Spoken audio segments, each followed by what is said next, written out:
Hey guys, it's Sandy from Urban Rebel Designs in Aztec, New Mexico.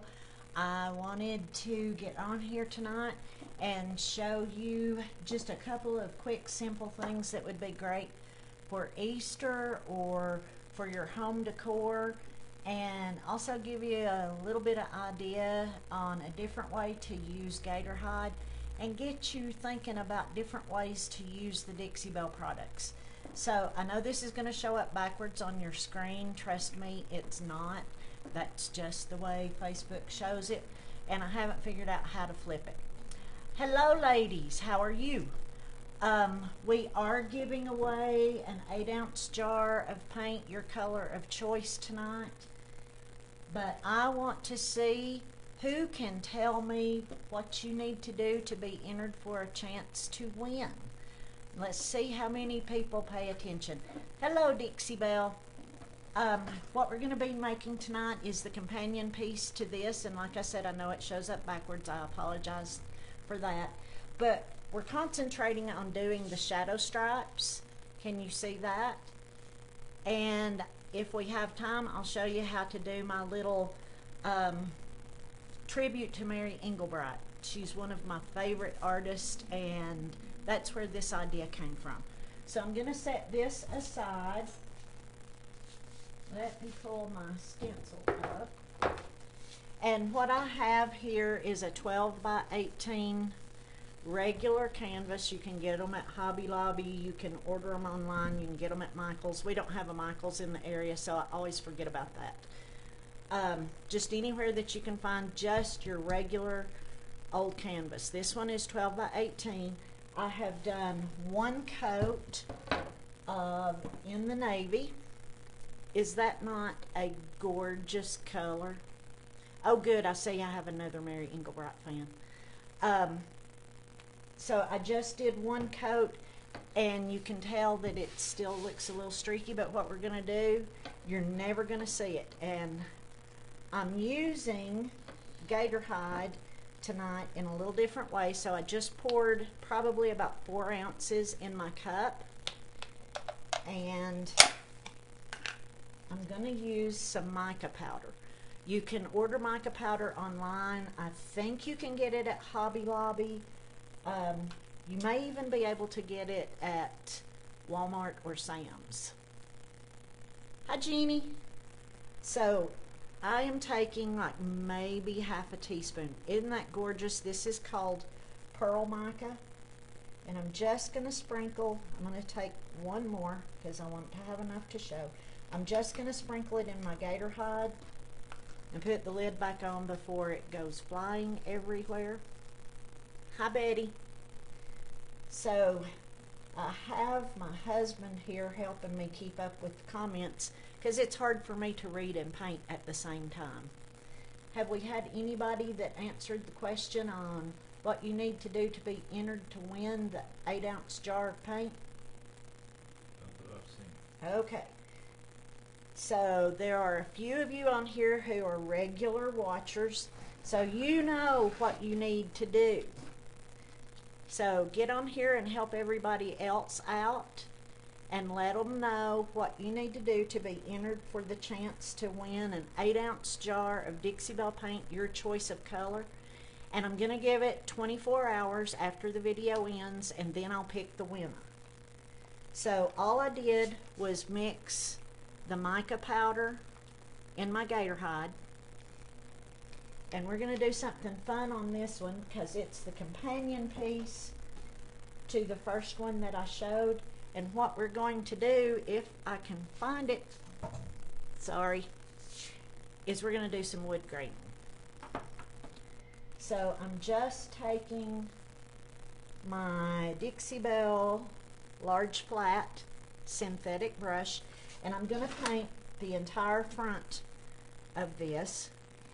But instead of doing stripes, we're going to do something really fun. You can do this process on lighter colors, and it's a really cool effect, but it shows up a little better on the darker colors. So this is a graining tool. You can get it pretty much anywhere you can get paint, any of your craft stores. You can order it online, and I am just going to pull it through. Now, I like to work with my graining tool when my medium is still pretty wet. So I do one stripe at a time. And when I get closer to this end, you'll be able to see it better. I know for some of you, the comments may be blocking your view a little bit. Just be patient. I will get there. I like to use gator hide with this. Gator hide's probably one of my favorite products. You could use any of the clear coats and do the same thing. And if you were doing this on a piece of furniture, then I would do probably a flat clear coat, let that dry, and then do this. And this would be gorgeous on a piece of furniture. Do we have any questions yet? Someone wanted to know what you mixed with the gator hide. She was late. I'm sorry, I mixed pearl mica powder. It's not a Dixie Belle product, but you can get it at any craft store. And I like to mix paints and glitter and the mica powder and make my own glazes. I love Dixie Belle's. Oh, their sapphire pearl glaze is amazing. If you haven't tried it, that is one product I would definitely recommend that you try. But a lot of times I like to just make my own. I'm one of those people that I have an idea and sometimes I don't think it all the way through before I get too excited and have to try it. Yes, sir. Betty Hiltz wants to know if the mica powder is finer than super fine glitter. Yes, Betty, it is. And what I used, I'll show you in a minute. What I used was extra thick mica powder. It's supposed to have a little more glitter. You could use glitter, and as soon as we get off here, I may try it. The issue that I would have with using glitter on a canvas is sometimes glitter can stick up and be a little bit sharp. So that's the only thing that I would be concerned about. But I promise you, Betty, I will try it and let you know. Hi, Miss Pam. So here is the last one, and just this quick, we have gotten this done. So I'm going to move this over before I spill it. I don't remember who was asking about the mica powder, but I'll open the jar and let you see it. So this is super thick mica powder, and you can see right here how small the particles are, but you can also see how pearlescent it is. And pardon my fingers, I'm a furniture painter. I always have paint on my fingers. So we're going to have to let this dry, but can you see the wood grain in it? Right there. To speed the process up, I am going to use a heat gun to let this dry so we can get on to our stencil and our little flowers. So this will make a little bit of noise. It's not as bad as the hair dryer. I know, Pam, I love sapphire pearl. It won't make as much noise as the hair dryer, but it's going to be a little bit noisy for just a minute. If I can get it turned on right.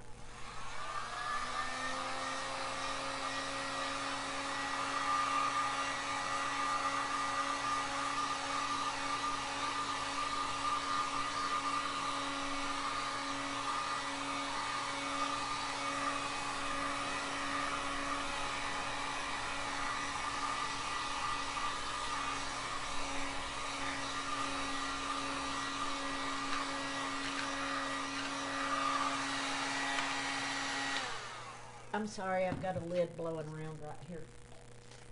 I do want to tell you, if you use a heat gun to dry your paint, don't let it sit in one spot too long, and don't get it too close, because you can bubble the paint. There are times if I'm doing a crackle finish or an aged finish, if it bubbles a little bit, I don't care. That makes my sanding a little bit easier. But on this, I don't want any bubbles. So here we go again. I just want to make sure that it's really, really dry before I put the stencil on.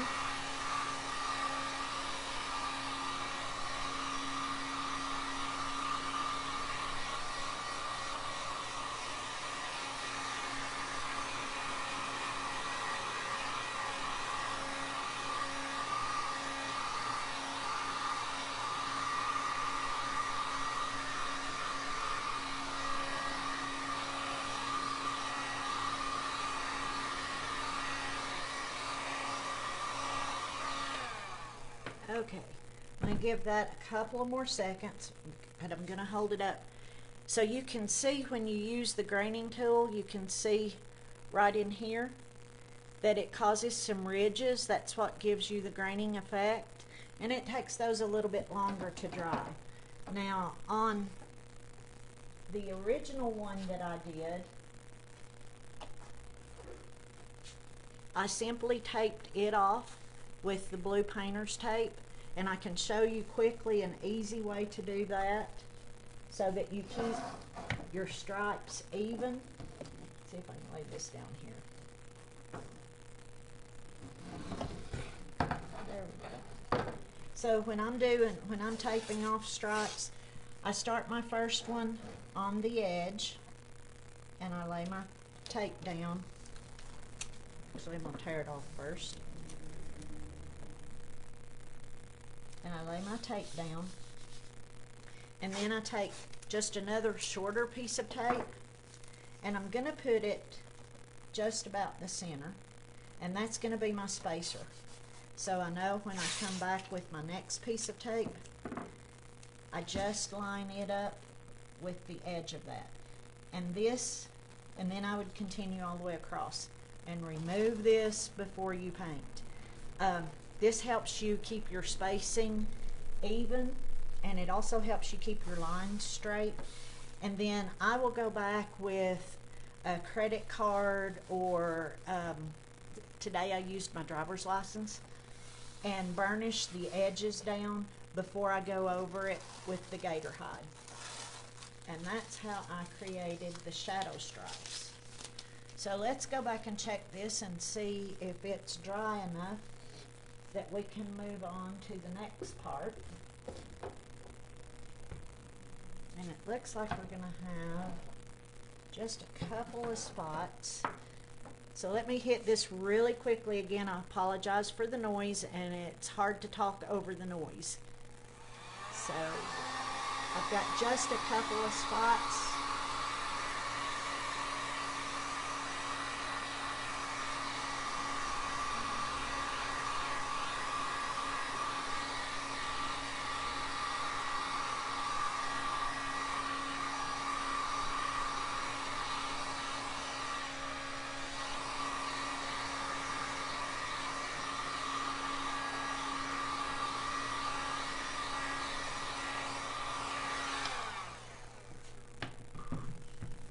Okay, so I'm going to hold it up one more time, and you can see as it dries, it gives you sort of just a little bit of shimmer, just barely a shimmer, but it gives you sort of a shadow effect. Excuse me. It's like that fabric that has the satin stripe. So what I'm going to do now, I'm not going to bore you and make you sit through the stencil, because I think we all know how to stencil by now. But this is the one, this stencil is the one that I'm going to be putting on this as a companion piece to the Hello Sunshine. So we're going to move on to make our little funky flowers, and for those I'm using my favorite color. Everybody knows my favorite color is the Gulf. I'm also using Flamingo, and my second favorite color, Rebel Yellow.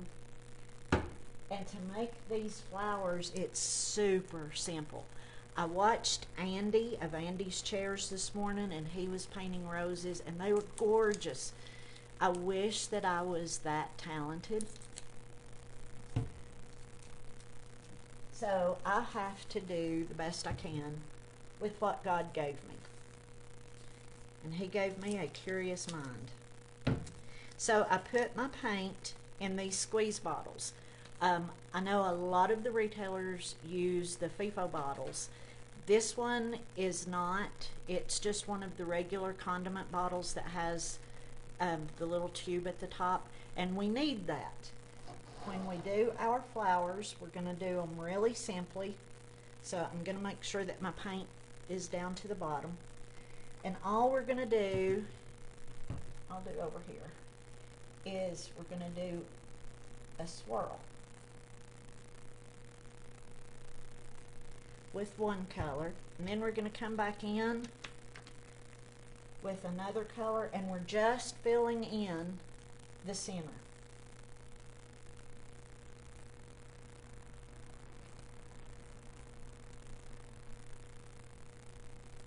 So we have our two colors, and now we're taking this really highly technical tool. It's a wooden skewer.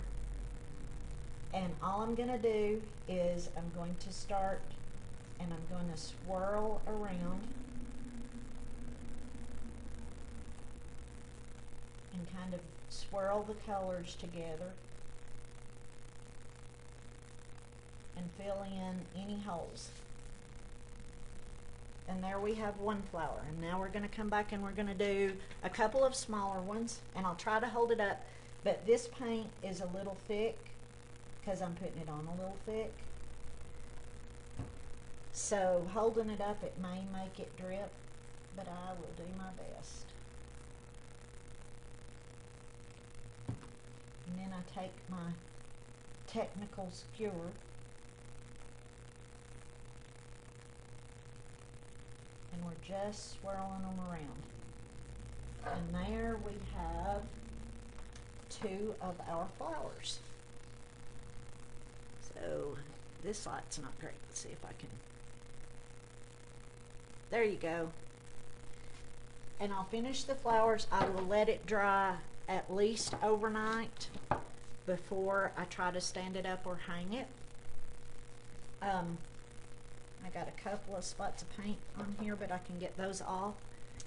I'll do my stencil after I get my flowers done, and we're good to go. And then I will have the two companion pieces, and I'll show this one again because it's finished, ready to hang. So do we have any questions? Oh, thank you, Lisa. Thanks, Betty. Do we have any questions that I have missed? I'm going to see if I can scroll back. Will a transfer stick over the gator hide? Yes. Let the gator hide dry completely, and then have at it. I also think that this would be gorgeous, especially if you were doing dark colors, to do on a piece of furniture. Kind of like a little surprise when you walk up on it and wow, it's wood grained or it's satin striped, or you could even do buffalo check in it. I have a board right here just to demonstrate, and pardon me, this is a board that I use to demonstrate crackle, so it looks a little rough. But when I hold it here, you can see the wood graining, but you can tell that it does show up better on a dark color than it does a light color. Okay, don't forget what you need to do to enter the drawing to win a free 8-ounce jar of Dixie Belle paint, the color of your choice. And give me 24 hours. I'll pick a winner. I will announce in the comments on this video who the winner is, and I will tag them so they will know. Thanks for joining me. Hope y'all have a great night. We'll see you next week.